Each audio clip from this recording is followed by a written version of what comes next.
네, 하느님은 사랑이십니다. 잘들 지내셨죠? 네, 지금 오늘 예비자 받아들이는 예식을 위해서 우리 예비 신자들이 이렇게 앞에 앉아 계시는데 아마 지금 어리벙벙할 거예요. 이게 우찌된 일인가 하고 이제 한 달 정도 되신 분들도 있으시지만 또 얼마 안 되신 분들도 계셔서 조금 어리둥절한 그런 면들도 있으리라고 생각이 되는데, 네, 어쨌든 잘 오신 겁니다. 여러분들이 지금까지 살아오면서 여러 가지 선택들을 하면서 살아오셨겠지만 여러분들이 성당에 오시기로 결심한 건 지금까지 했던 수많은 선택들 중에 가장 멋진 선택이 될 것입니다. 오늘은 부활 제2주일이자 하느님의 자비주일입니다. 하느님의 자비주일로 우리가 정해놓은 것은 어떤 이유겠어요? 전화기 좀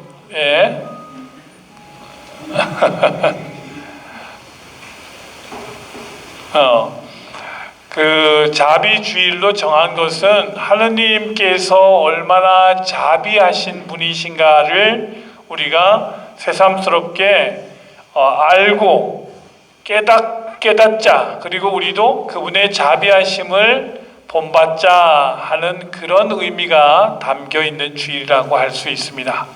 그래서 이 하느님의 자비주일에 우리가 읽게 되는 복음 말씀을 보면 예수님께서 두려움에 떨고 있는 제자들 앞에 나타나시죠. 그래서 제자들에게 나타나셔서 제일 먼저 인사를 건네시는 인사말이 뭐였죠? 너희에게 평화가 있기를, 평화가 너희에게 있기를 하고 인사하시죠. 그러고 나서 뭐라고 말씀하시냐면 아버지께서 나를 보내신 것처럼 나도 너희를 보낸다, 이렇게 말씀하셔요. 그리고 이어서 그들에게 숨을 내쉬시며 하시는 말씀이 있습니다. 성령을 받아라.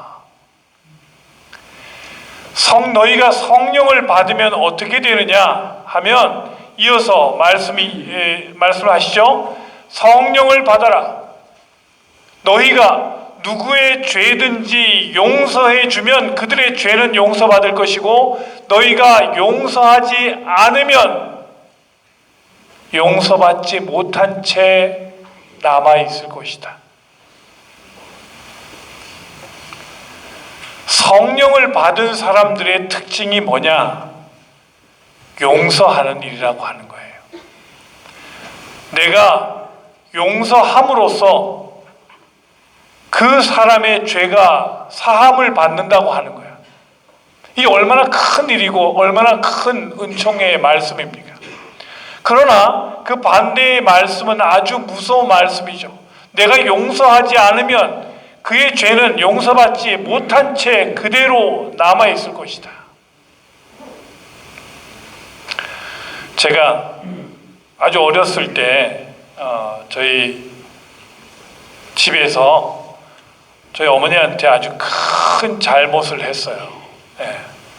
그래서 이 잘못을 들키면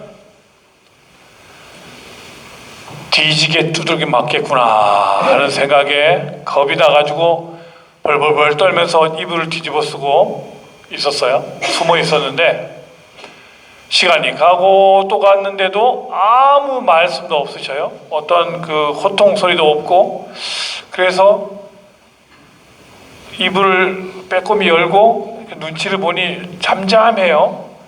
그래서 괜찮은가 하고 나왔지만 그래도 그 언제 이 불호령이 떨어질지 모른다는 그 두려움에 벌벌 떨면서 있었는데 저녁 식사할 때까지도 아무런 말씀도 없으신 거예요. 그래서 제 마음속에 그 희망이 하나 이렇게 솟아오르죠. 몰랐으면 좋겠다. 엄마가 혹시 모르는 건 아닐까? 이대로 넘어가면 좋겠다. 이런 이제 그런 생각을 하고 있었는데, 저녁 먹고 그다음에 이제 저희들은 그때 모든 식구들이 다 모여서 자기 전에 저녁 기도를 해야 잠을 잘 수 있었어요. 저녁 기도를 하는데 어머니가 이제 자유 기도를 하시는데 어머니가 이렇게 기도를 하시는 거예요.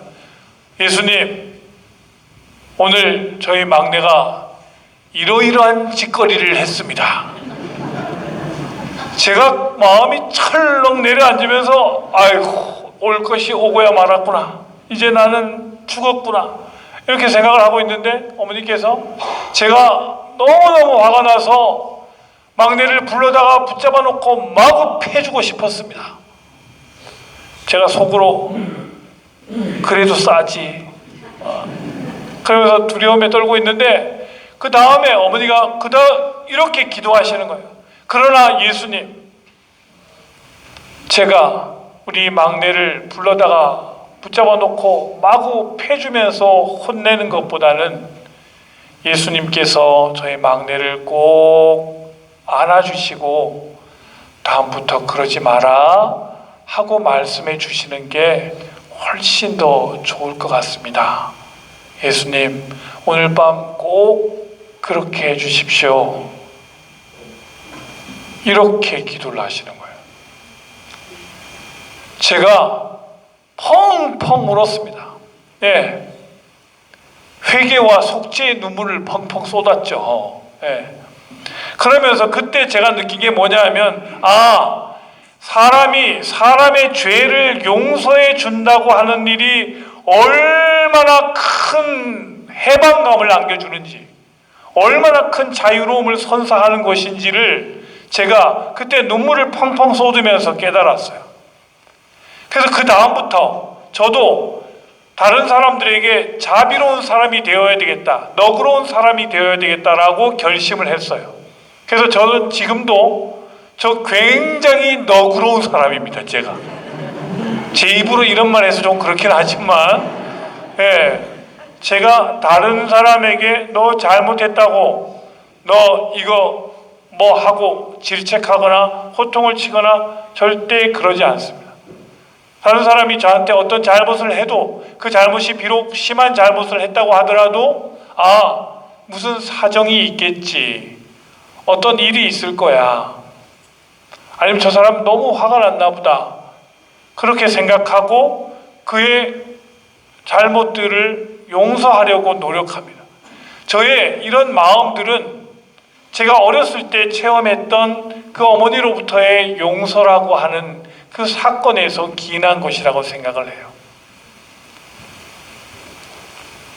그래서